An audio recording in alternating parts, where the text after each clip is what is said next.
Welcome, everyone, to today's webinar, The Force of Zero Trust, Where the Empire Went Wrong. I am your moderator today, Melissa Russell, and I am joined today by Paul Azadorian, the Principal Security Evangelist here at Eclypsium. Before we get started, I just wanted to go over a few housekeeping items. We are recording today's session, and we will be making the recording as well as the slides available after the session. If you do have any questions, please feel free to enter them into the Q&A at any time. We will take some time at the end towards that for answering questions. And at this time, I'd like to go ahead and turn it over to Paul. Paul, happy May the 4th. Hey, thanks, Melissa. Happy May the 4th to you and everyone who is tuning in today. Thank you for tuning in. This is very exciting as we're May the 4th presenting about the force of zero trust. Kind of focusing on where the empire went wrong and doing some lessons learned in the context of zero trust. I do want to say that I am, in case you can't tell by my background, a very big Star Wars nerd. I've been, a Star Wars fan my whole life. So when Melissa said we'd like a presentation on May the 4th with a Star Wars theme, I was all in. So hopefully everyone likes it. Okay, so zero trust can certainly be interpreted as a buzzword, a term that is thrown around with no real meaning behind it, as an umbrella term to encompass lots of different capabilities by various third parties, as it were. But I've had the privilege and I'm lucky to have spoken with a lot of people on a lot of different topics in my work on the podcast, and specifically some of the experts in zero trust. And so after some research and speaking with people who, over the years have really supported zero trust from a sense of a technology or set of technologies and methods that actually do work. So I wouldn't say that zero trust is a product. Zero trust is a design philosophy, or philosophy, if you will, a set of guidelines and standards, a way of thinking, more so than anything else. So in that light of a design principle, verification to establish trust is the most important thing. And this has been the theme actually in my last couple of presentations at conferences, is that concept of verify and then trust. And I think that really embodies itself in a lot of the zero trust and supply chain issues, a lot of things that are happening with firmware. And I'll cover a few of those on today's presentation. The other component of zero trust is that it's dynamic. It requires continuous verification. Once you establish that you can trust something, that trust is very fleeting. You need to reevaluate that trust relationship on a continuous basis. Zero trust. So this concept in 1 and 2 can be applied to identities, devices, network architectures. Largely, we will apply this concept to devices as well as firmware and software, applying zero trust to those models.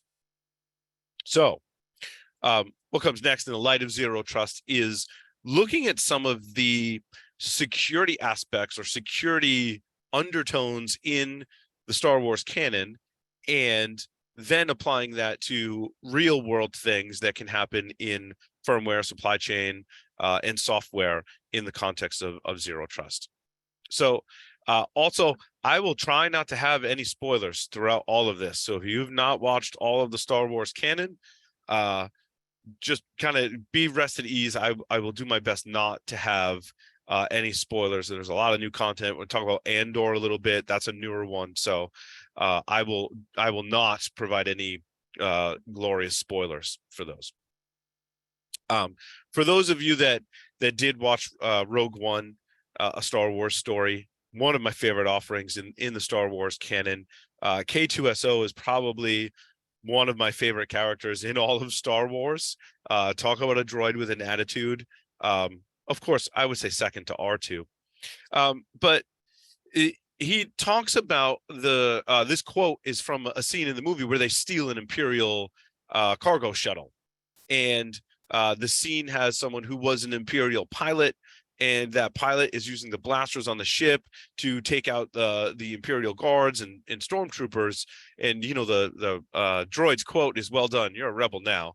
But they steal this ship because the computer contains access codes to the planet Scarif, which is, of course, very important in the plot line of Rogue One.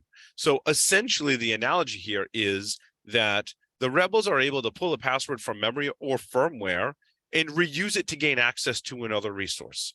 It's very critical to the plot line in Rogue One and the plot line in a lot of more recent breaches and disclosures. The MSI breach being a shining example of that, as it's just recently unfolded. Here at Eclypsium, we have 2 blog posts on this subject, and that has more information than I will present here on the slide. So, please go check those blog posts out. There's still analysis being done on everything that is transpiring, but essentially, ransomware operators stole 1.5 terabytes of data, including MSI source code, BIOS development frameworks, and private keys. That's the Star Wars analogy, right? Is stole the shuttle, stole or leaked firmware, now contains these private keys.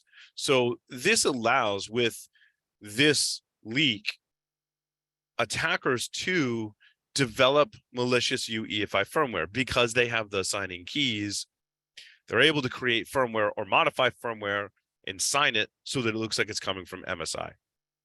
Just as the rebels are able to steal an Imperial ship and pretend to be Imperial or stormtroopers, as it were, as the rest of the story will unfold. But also in analyzing this leak is a lot of the binaries were unsigned, lack of signatures on the updates. So they were unsigned updates. So that verification process that is so critical to zero trust did not exist. Of course, Eclypsium analyzing this data in this breach, we have developed detections inside of our product. So I think the natural train of thinking is that if this leak occurred and attackers can do bad things, how do I detect when those bad things are happening on my systems or my network? Well, inside of the Eclypsium product, we have a detection for that.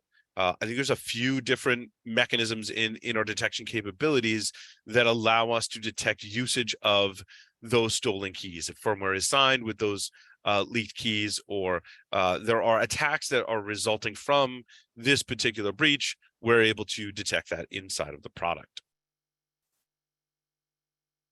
Okay, now, if this sounds familiar, the rebels stealing an Imperial ship and using it to gain access to a facility that they wouldn't have normally had access to. Hopefully, all of you Star Wars fans have had the opportunity, or maybe are going today or tonight, to view Return of the Jedi in theater as it was released over the weekend right up until May 4th. I took my kids on Tuesday to go see Return of the Jedi, which was a good refresher for me giving this presentation. And of course, if you've seen the movie and you're a Star Wars fan, you vividly remember the scene where they're in the Imperial cruiser. They state, Leia states that they paid a lot of money for this code. So in this scenario, it's kind of interesting. Rogue One, the codes were on the ship. In Return of the Jedi, they had to buy the codes, the Imperial codes, maybe on the dark web. Is there dark web in Star Wars? Well, anyway, they buy the codes, and of course, the general's like, well, it's an older code, but it checks out. Which, I watched it the first time. I was like, oh, yeah, whatever. It's an older code. That's kind of interesting. However, I'm like, why do you, what do you mean it's an older code? Like, you either have, and there's lots of theories here, but just kind of bear with me. If you either have working codes or not working codes, there really shouldn't be like an older code versus a newer code kind of thing. There's only valid and not valid, in my opinion, when it comes to codes. Sure, the codes could expire, but it would either be expired or not expired. It wouldn't be, oh, this code is just about ready to expire, therefore it's not as valid as a newer code. To me, that doesn't make sense. Of course, I'm digging way too much in Star Wars, but what I think the Empire needs is a revocation list like we have for Secure Boot. So in Secure Boot, you have the DBX, which is the hashes of software that is in the revocation list for software that can participate in the secure boot process and be validated in the secure boot process. This software, or those hashes and certificates that represent that software, are put into a revocation list. So, as is the case from the screenshot, you see 3 different bootloaders there with 3 different CVEs that happen to be vulnerabilities discovered by our own research team, Mickey and Jesse here at Eclypsium, that they found vulnerabilities in those bootloaders. And we've dug into the details of that on a previous webcast. Inside of our product, we have a check for this. So while the Empire needs a revocation list, they should also have checking in validation checks to check to make sure that the revocation list is up to date, that you don't have a bootloader that has a known vulnerability that would land it on a revocation list installed in your environment. If you do, this is the alert that you'll see inside of our product. We've also recently added the bootloader integrity check. And essentially what this integrity check is telling you is, if an attacker has bypassed secure boot via some mechanism, could be vulnerability, could be stolen keys used in the attack, could be whatever the mechanism is. There's lots of secure boot bypasses out there. An attacker's bypassed secure boot and has put a bootloader on your system that doesn't check out in accordance with the secure boot DBX. So if you're in that situation, maybe your system is booted, in this case secure boot's enabled, but you're running a bootloader that you shouldn't be running because it's in the DBX, that means an attacker may have compromised your system. This was as a result of some of the Black Lotus work that we did as well to come up with a check for this particular condition. So we check bootloader integrity, even if secure boot's enabled on the system. It could also be that you have multiple bootloaders installed, and maybe the active one is fine, but the inactive one is not. So this check will handle that as well. Okay, more kind of on the impersonation attacks, if you will. This is a theme. It's interesting in both Rogue One and in the original Star Wars A New Hope, our characters, rebel characters, dress up like stormtroopers and imperial personnel. Of course, the famous Star Wars line, "I have a bad feeling about this," crops up in Rogue One, also said by K2SO, the droid there on the right in the picture. And so they impersonate Imperial guards and officers, and they're able to, in Rogue One, gain access to data, right? Really, it's a story of insider threat and data theft inside of Rogue One. There were no other additional access controls preventing them from gaining access to that facility. Again, similar theme in the original Star Wars A New Hope. They're dressing up as stormtroopers, and they're able to gain access to other areas, the detention facility, as it was in A New Hope. This I related to unsigned firmware updates, right? If you're, in the case of MSI, leaking keys, or as we also discovered in the MSI situation, that the updates are not signed, if there is no validation process, that means impersonation can occur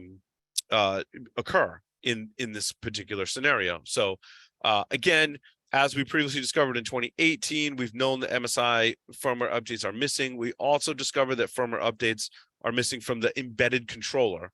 Your embedded controller is a small little controller, microcontroller, typically, let's say on your laptop, that controls the functionality for your function keys. So the function key to increase or decrease the brightness on your screen, though integrated with your keyboard, those controls are controlled by firmware on a small embedded controller inside of your laptop.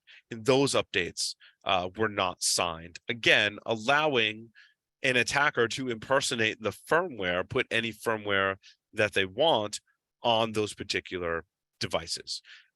We have a couple of different checks for this. This one happens to be to a very specific firmware that existed on a system, but we do have checks that look for occurrences of unsigned firmware.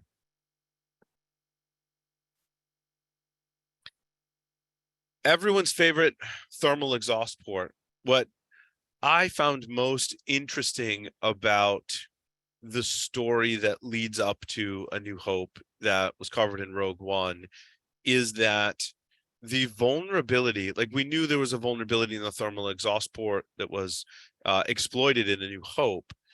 What we learn in Rogue One is that vulnerability wasn't introduced by accident. It wasn't a design flaw that no one caught. It was put there on purpose by Galen Erso, the lead developer for the Death Star. Galen put that vulnerability in there on purpose and then transmitted the details of that vulnerability to the rebels. I covered this analogy and some information about it in my blog post called Attack of the Supply Chain, which I'll reference a couple of times in this presentation. So I always found that fascinating. I always thought it was a design flaw that someone had put in. It was actually put there on purpose as Galen's way of getting back at the Empire for murdering his wife and unfair treatment that he went through working for the Empire. Of course, it's difficult to find examples of purposely introducing vulnerabilities as an attacker. There was a paper, I forget I think it was University of Michigan. I talked about it at some point, but there were, I believe, graduate students that conducted research that, that purposely introduced pull requests to the Linux kernel to introduce vulnerabilities. Now, their research was sort of successful. However, they had to retract their paper because they didn't get permission from the university or the Linux kernel developers to do that. So they had to retract their paper. You can still find the paper, it's still posted online. And I think underscores a really fascinating thing of attackers willing to introduce vulnerabilities onto the system in order to exploit those. I mean, we kind of saw that Black Lotus was an example of that, installing an older bootloader that had a vulnerability. So that's kind of a bring your own vulnerability, not a developer purposely introducing one, but it is similar. And of course, there's lots of vulnerabilities inside of firmware, whether they're put there on purpose or by accident. The majority, 99.9% of the vulnerabilities I've ever seen, right, were some kind of accident. They weren't purposely introduced. So we detect a number of vulnerabilities inside of firmware on your system. We analyze the firmware on your PC, servers, laptops, in addition to through our ENDS product supporting network appliances as well, network devices, and are able to detect a number of different firmware vulnerabilities based on the version number of that firmware, analysis of that firmware, validation of that firmware, so that inside of our product, you can see which firmware has which vulnerabilities. Again, very similar to the thermal exhaust port vulnerability. Of course, we also have direct detection for the Black Lotus boot kit example. You can find a blog post. I should have linked to it on the slide. We do have a blog post about Black Lotus, and it is built into our product. Excuse me. We have several different mechanisms and rules behind the scenes that are in place to detect the presence of Black Lotus boot kit. Of course, it swaps out that bootloader using also a vulnerability called baton drop, which I believe is that CVE 2022-21-894 is baton drop, discovered by a researcher whose handle is WAC0. That was a vulnerability inside of a bootloader. And so we have detections for that. And again, there's a couple of different ways that that we can detect it by the vulnerability in the bootloader, by checking some hashes and signatures of various things on the system, the presence of certain files and UEFI binaries. And inside of the product, you're able to confirm if you have a Black Lotus bootkit on your system. that being classified as a known threat on your systems. Okay, going back to Rogue One. Galen Erso is discovered that he had sent a transmission of the vulnerability in the thermal exhaust port. And there's a lot of scenes and dialogue, some that involve Darth Vader himself, and the director Krennic, who the actor did a great job with that role. There's a lot of conversations about detecting if the Death Star plans have been compromised in any way. Was there an insider? They're basically going nuts. I mean, there's some scenes where they're pretty frantic. They're going nuts trying to figure out if there's a weakness, if someone discovered that weakness, and if that information about that weakness had been leaked to the rebels. And, of course, like all good scenes with Darth Vader, there's some force choking involved as well, for good measure. Bootkits must communicate on the network. While it is very much a multi-stage attack, an attacker does need an initial access vector to get on the system. They likely need to escalate privileges to get to a point to be in a position where they can install a bootkit, whether manipulating bootloaders or going deeper and installing malicious software inside of the UEFI environment to gain even more privileges. We do have generic tests for malicious bootkits that have secure boot bypasses. So we have detection mechanisms in place if some type of malicious bootkit was installed on your system. This is a generic test for that, not specific to any type of malware. But those bootkits must communicate as well. So catching them earlier, before they're able to communicate or in their early phases, is really key. And having this integrity status that is inside of our product saying, hey, something has changed on your system, we've detected a threat, you get an early warning system that an attacker may be trying to use this technique and this malicious software to impact the UEFI or bootloaders in order to bypass secure boot.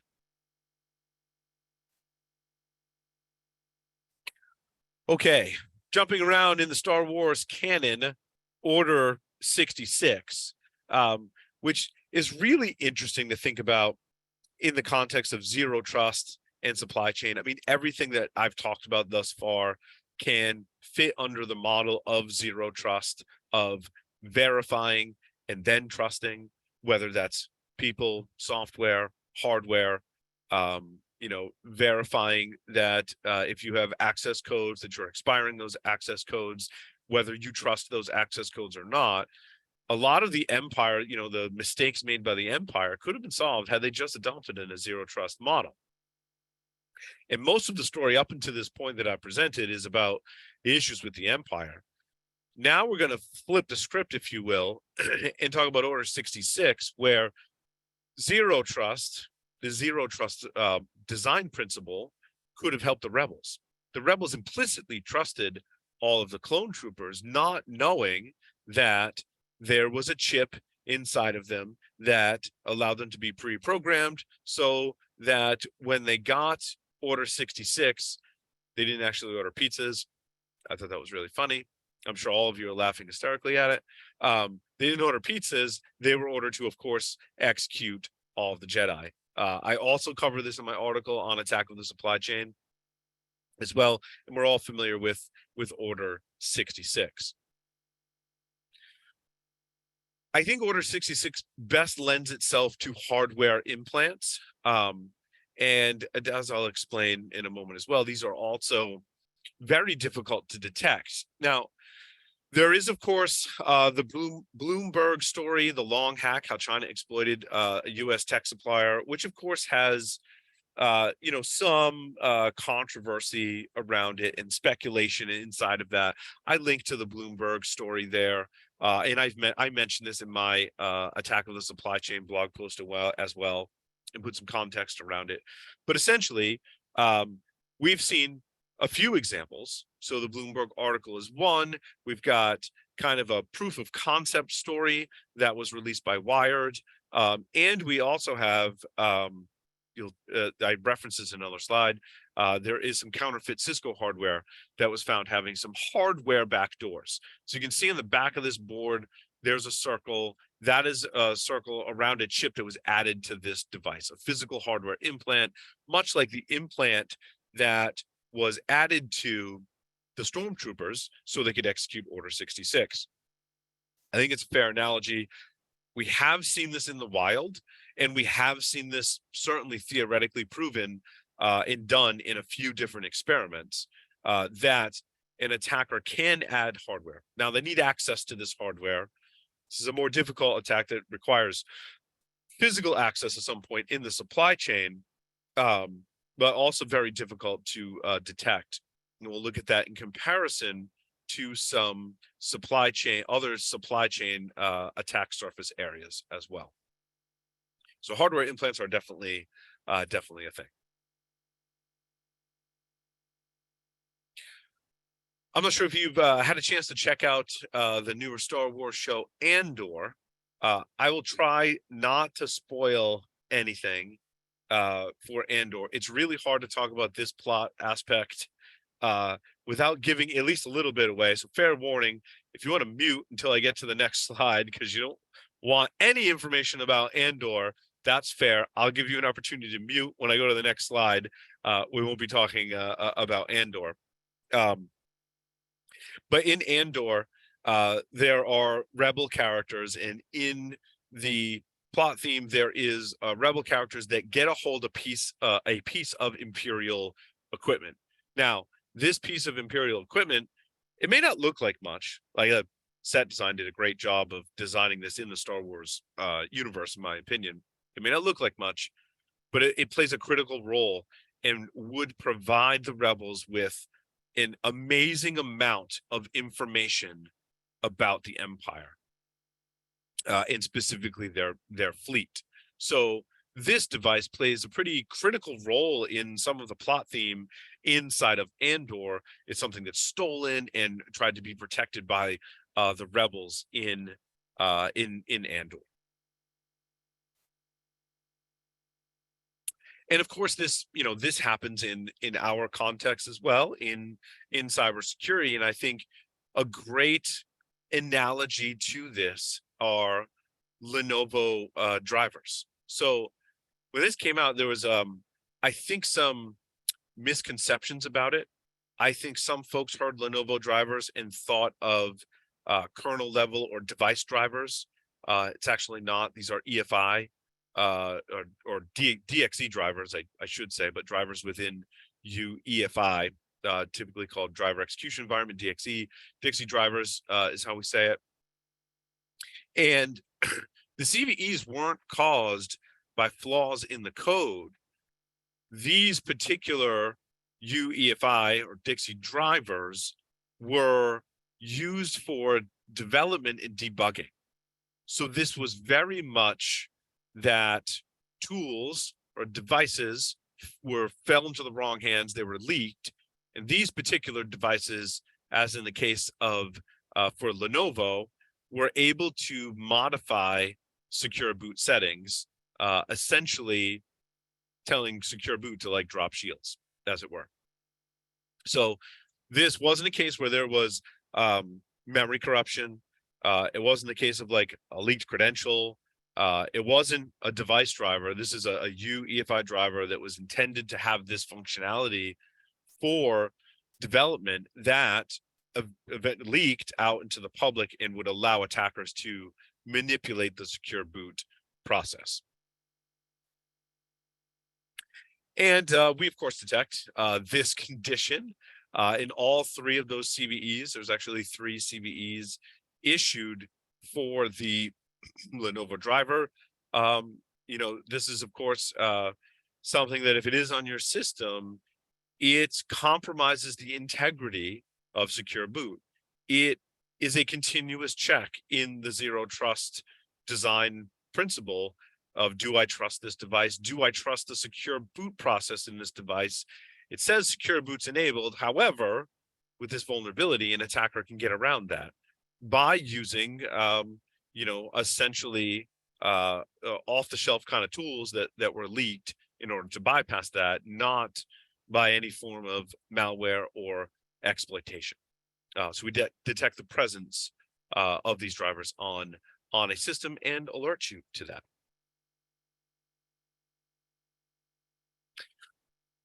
So one of the things that I think is really interesting is how much visibility we have. So we can't trust what we can't observe or see or test or check.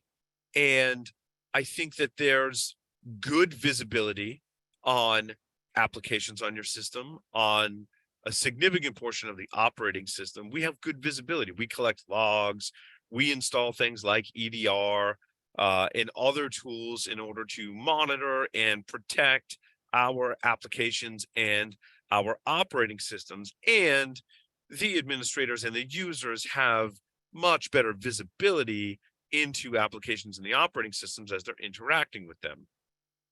However, we're kind of blind, similar to Han Solo when he comes out of the carbonite. We're blind often to those lower level items of UEFI BIOS, other firmware on our system, and even some other elements as well. So I think if we're to adopt a zero trust model, we have to take into account all of the hardware, firmware, and software on our systems, as if any of those components becomes compromised, we can't trust the system anymore. And if we can't validate the trust that we have with that system, we don't have zero trust. Which brings us to the digital supply chain attack surface, which I think in the context of how you should think about zero trust, what things should you trust, what things should you be validating in order to achieve zero trust, we have to look at your overall attack surface and the digital supply chain. So starting all the way over on the left-hand side, we have the physical hardware, right? So these are different buckets in the digital supply chain attack surface. You got physical hardware, pre-installed software and firmware, third-party applications, and software developed in-house. So I came up with 4 buckets that represent the different components to your complete supply chain attack surface. We start all the way over on the left with the physical. It is very difficult to validate the hardware in a physical sense. True validation means you got to kind of lift the covers on that hardware and make sure it matches what the manufacturer says that it has on there. Now, you can perform some of that validation in software, certainly, but if the hardware has been tampered with, the hardware can lie to any software that's on the system and potentially trick it into thinking that there is no hardware backdoor on this system when there really is. The only way to truly validate that in the context of zero trust is to look inside that hardware. If you're ordering 1,000, tens of thousands of new devices, PCs, servers, laptops, routers, switches, whatever it is, it's very difficult to validate this. So again, on the top and bottom, right, we see that reduced visibility and validation challenges are the highest on the left in the physical bucket. We also see that we have increased customization and control as we move from left to right. So keep that in mind as we're going through. The next area is pre-installed software. And typically this is firmware. However, it also, I think, encompasses some software on the system. Most of us, and again, this depends on the audience. A lot of us in the audience are probably the tinkerers. We like to go tinker with things. We like to put our own custom kernels on there. We like to experiment with different firmware. We are probably not your typical user that works within your organization that is providing HR, finance, even development, any of those things. To them, the firmware, bootloaders, kernels, and most of the operating system is stuff that's just pre-installed. They're like, I get a computing device. It's got all the stuff in it, and it has an operating system. And mostly end users are working with third-party applications. So when we think about a PC server or a laptop, that firmware is pre-installed software. I like to think of firmware as software that's just inconvenient to program. Can use those terms somewhat interchangeably then. I still tend to say firmware and software as well. So that firmware, you don't have a choice. It's installed on your system. It's there when you buy it, and you likely, in most cases, in some cases, if you're buying hardware for a hyperscaler or a major cloud provider, you're in a completely different class, and I totally understand that. And I think that's actually really cool that you would get some more control. But most organizations, most enterprises get what's pre-installed for firmware on their laptop. I think that transcends to, the bootloader or the kernel of the operating system are largely pre-installed for most users of those systems. Again, they're interacting with Slack and Zoom and their applications, which I call third-party applications. So that is software that you're not developing yourself, but it's not software that's typically at those lower levels that is pre-installed. So that's third-party software that you have to be mindful of the supply chain. And I've got did I talk about 3CX in this one? Now I gave so many presentations recently. 3CX is a shining example of third-party applications that can pose a supply chain threat. Software developed in-house is what we mostly refer to as the software supply chain, right? Excuse me, even though the software supply chain, software could also mean third-party software and pre-installed software and firmware.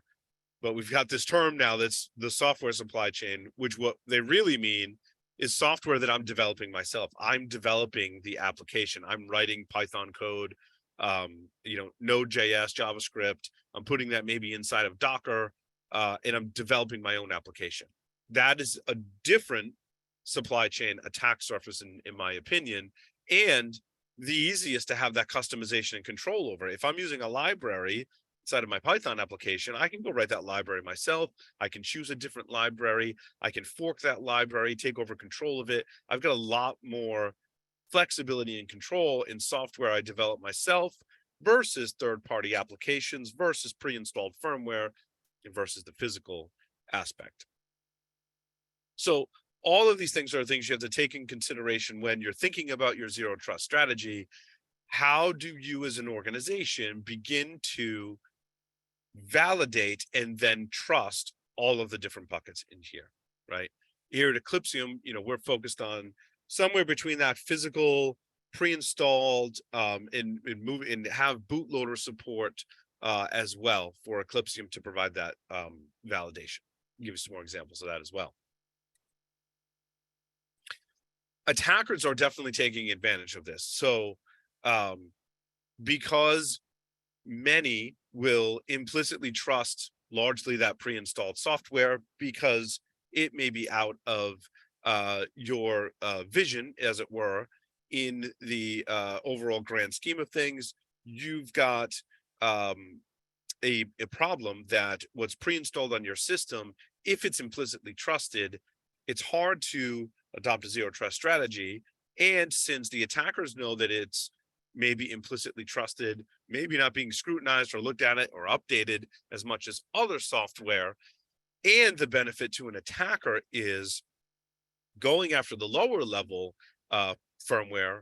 I'd put bootloaders, probably drivers also in this category. Attackers that are going after these components are after stealth. They don't want to be found, right? They want to persist on that system. So they want stealth, they want persistence, and be able to live on that system for a long period of time. They want to be able to sustain access across reboots on that system. And they want the highest level of privilege in order to have the most impact. So if the goal is a denial of service or disabling the hardware, it certainly helps the attacker accomplish those goals and will bypass at the firmware level. They're able to, with that elevated privilege, bypass any security controls that are offered by the operating system and your EDR software or any software That is, whether it's in the kernel or living in user space, attackers at the UEFI level, as an example, have a higher level of privilege and therefore can lie. And many of the examples on this slide are malware and bootkits that have persisted down to those levels. Black Lotus being the one I added on. I don't have an official update for this slide. So they're taking advantage of that thermal exhaust port vulnerability that no one knew about.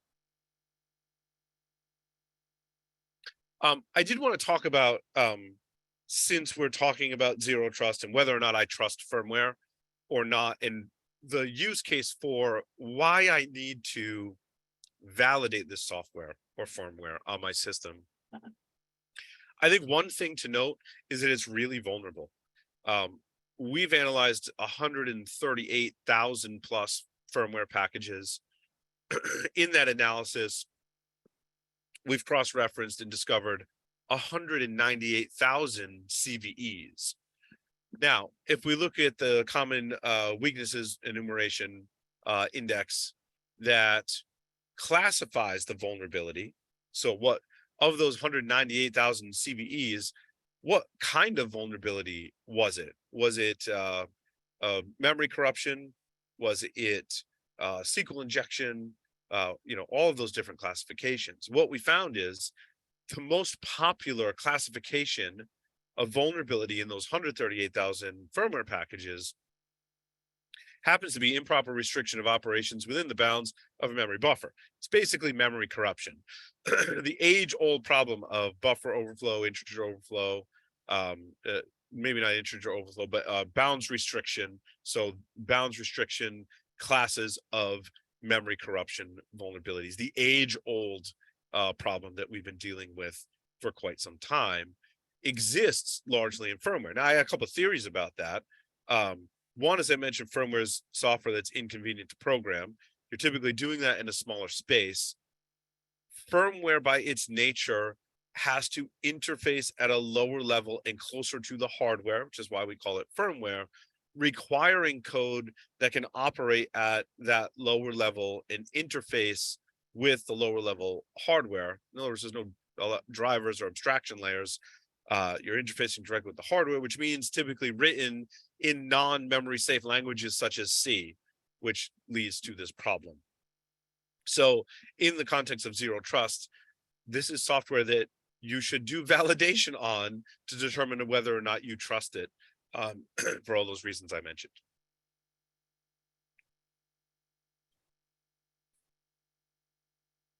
So in your strategy, you want to make sure that you identify your assets, know what you have, discover your devices, servers, endpoints, and other firmware.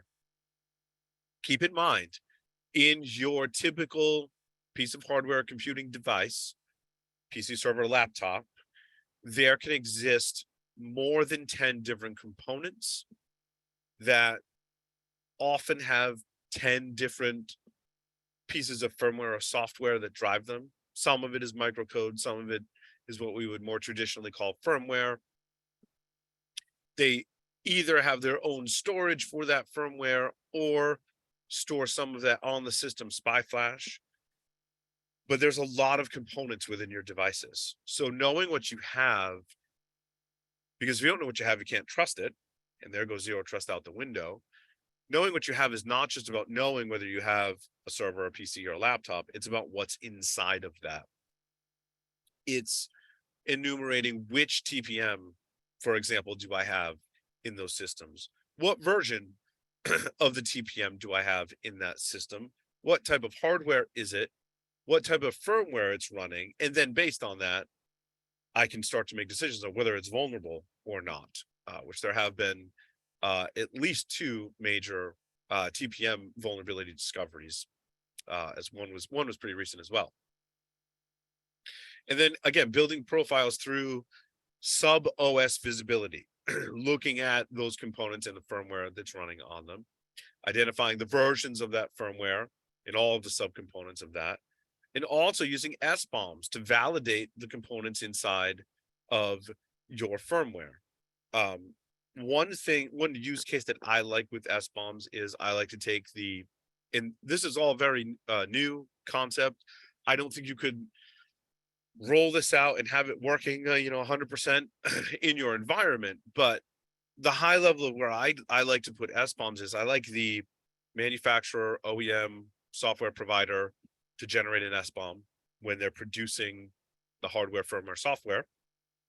Then I like to have a tool that once I receive that component, generates an SBOM and then compares the two. They should match. If they don't, something has happened. Someone's changed something. The SBOM hasn't updated. Of course, both those SBOMs have to be kept up to date. But I like comparing. This is what I should have gotten in the SBOM to this is what I have, and then doing the comparison.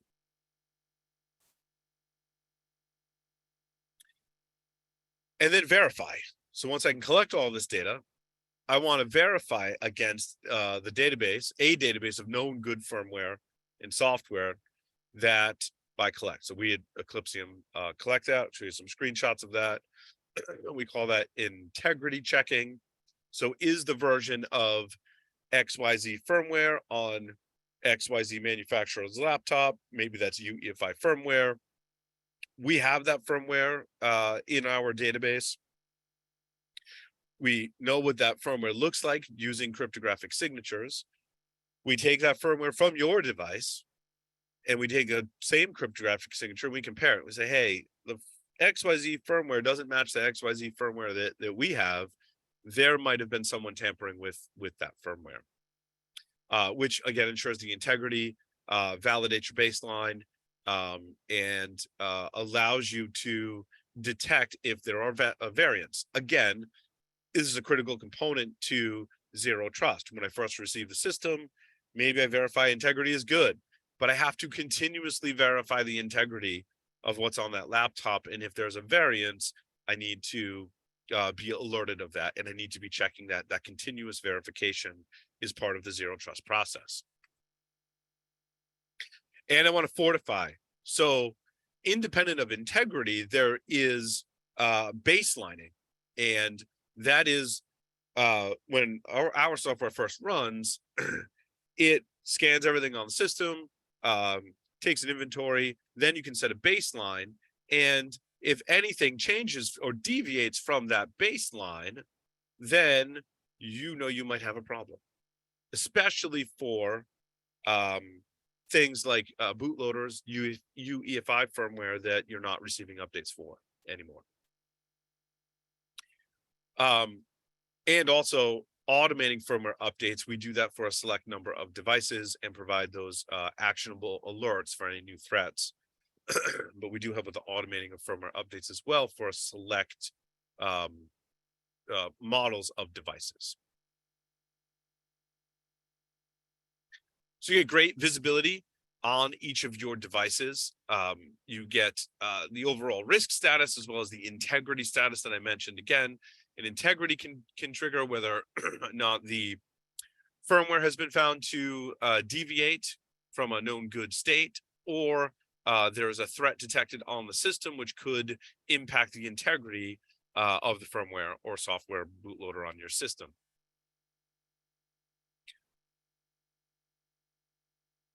We also do risk and threat analysis as well. So looking at the vulnerabilities on each individual system, taking inventory of firmware, comparing it against vulnerabilities as well. And detecting some of, as I described before, detecting some of those hidden threats on your system. If an attacker is able to get to the UEFI level, maybe they're able to impact something inside of system management mode. And that is a threat that we are able to detect, as well as, well-known UEFI implants, the hacking team breach, LoJack's UEFI implant. If an attacker does that, we do have detections that can alert you when malicious behavior that's impacting at the UEFI level is happening on your system. And also we help you find device updates. I think that's, certainly my personal struggle sometimes when I manage and monitor my own systems. I'm like, I got to figure out what's on my system. I got to see what version of firmware it is. And then I need to know if there's a firmware update for that. And whose job is it to tell me if there's a firmware update? If my operating system isn't pushing it out, which in some cases manufacturers are, such as a Microsoft Surface, because Microsoft knows what hardware you have in those systems, they can push out everything over Windows Update. So I think that platform is great for that. However, if you're on other platforms that are trying to maintain interoperability and are not all in one ecosystem, then finding device updates can be tricky. Well, where do I get that update for my hard drive? Is that do I go to my OEM? Do I go directly to SanDisk or whoever made my hard drive? And is that the latest version? Can often take some time hunting around trying to find all of that stuff. So we help you with that. Inside of all of the different firmware components in the system, you'll see it recommending and detecting whether there's an update in which version you want and which version you want to go to. And of course, working on software bill of materials. That was a part of our announcement at RSA. We are building that into the product in stages. So just know that we are working on generating software bill of materials, doing more with software bill of materials inside of our system, doing that integrity and reputation checking, again, working towards the goal of taking an inventory, generating SBOMs, taking in SBOMs from third parties and doing that comparison, much in the same light that we do when we look at the firmware and we look at the known changes that happen throughout your system as well. So your reputation scanning. So we are working on the SBOMs and have made announcements in that light as well. We do have a Zero Trust for Devices paper that is up there as well. So we do have some works on Zero Trust on our website. So the link to that paper is there. More tightly, kind of unpacks all the things that I went through in this presentation in the light of Zero Trust. And that will conclude this portion of the webinar. May the 4th be with you. Melissa, I don't know if you had a better way that people can get a hold of us or if you wanted to go to questions. I'll turn it back over to you. We do have a couple questions. Why don't we take those first? One of them was about midway through your presentation asking about Cisco's new 6G network that is on the rise. Will this have any effect with the supply chain? Cisco, I'm not familiar with Cisco 6G. Can you repeat the question again? Sure. The question was, what about Cisco's new 6G network that is on the rise? Will this have any effect with supply chain? Yeah, I think any hardware, old or new, has hardware, firmware, software components with it that all have their own supply chain. So, whether that's a brand new 6G device or older devices, there is a supply chain, not just for that device as a whole, but all of the components have their own supply chain. So I used, TPM as an example. That has its own supply chain on those 6G or equipment, or any equipment may have chips that were sourced from somewhere, that had firmware that came from somewhere, and that hardware and firmware for each of those components has its own supply chain. So there's definitely a matrix of supply chains, if you will, on all of the hardware that you incorporate in your environment. And that's why some things get kind of tricky when you're like, who has it fixed? So my TPM example is, I've got a TPM, it's vulnerable, it's from this manufacturer. That manufacturer says it's end of life, but it's inside of a Dell laptop that Dell still supports. But Dell hasn't have an update for the TPM because the TPM vendor said that product's end of life. So we end up in situations like this pretty much regardless of hardware platform. Great, thanks.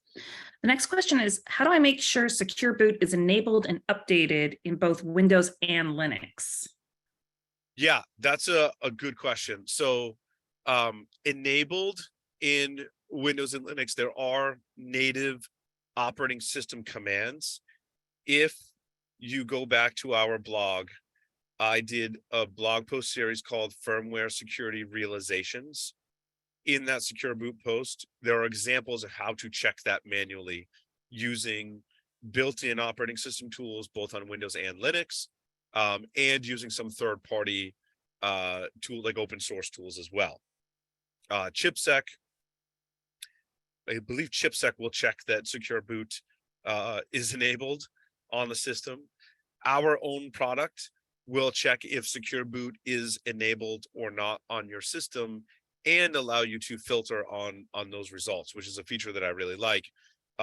In an enterprise setting, right? I put the Eclypsium agent on all of my systems. In fact, I use Eclypsium software to monitor systems that I manage that are not my personal systems, but I manage a pretty small number in probably comparison to what most people manage, but small number of Linux systems. And so I get in my dashboard, I can say, show me all my systems that have secure boot disabled, and that's a filter. And then I can see that, and then I can go work on those individual systems to do that. Updating the revocation list is an interesting one.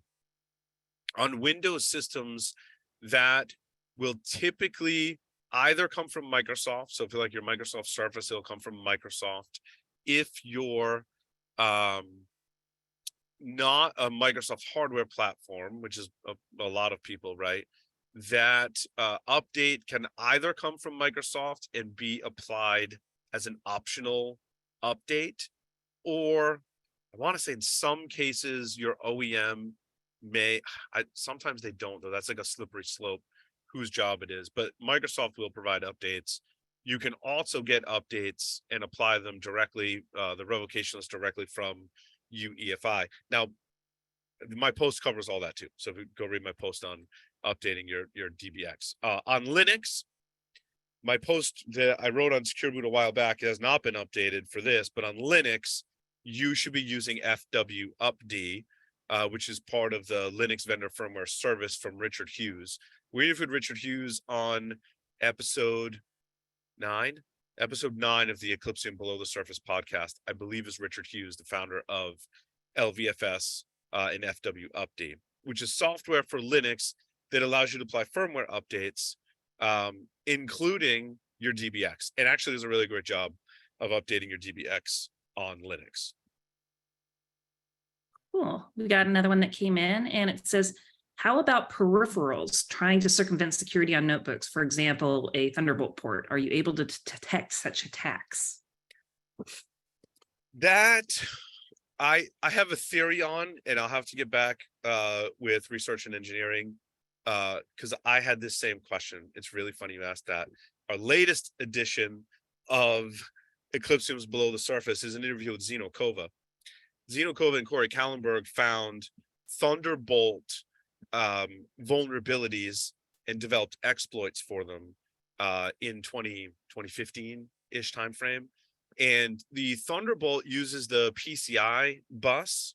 So my guess is we would have some insights into the PCI bus. When we talk about other peripherals such as USB, we don't have a lot of interaction with that today because there's so many different devices, and it's like off system. They're bringing their own firmware on there, right?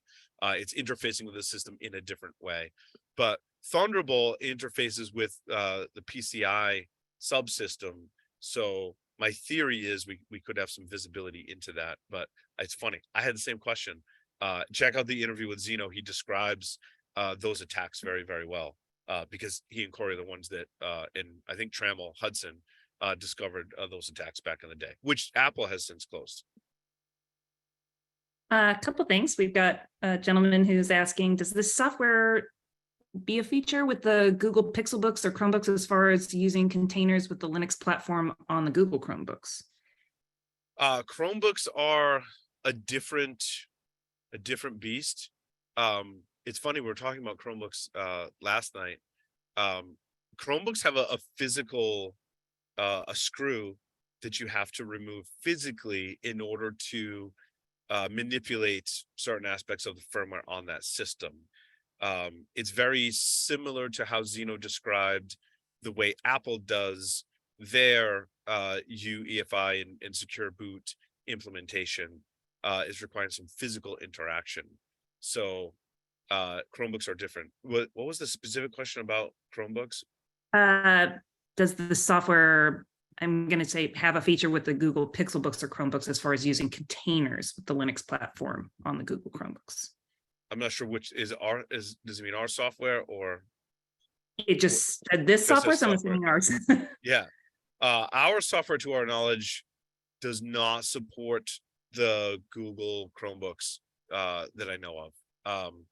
And it's interesting, we were talking about that on my Paul Security Weekly podcast, and I had mentioned like there's not great enterprise support for Chromebooks. And my guest, Rob Fuller, gave a great use case for using Chromebooks in an enterprise setting, and actually said some of the software has been more available on the enterprise level to be able to manage Chromebooks. I'm not sure how they can contact me offline. We can chat more about that. But those are some conversations I had recently with respects to Chromebooks. I see a couple more questions came in. However, I also want to be respectful of the time.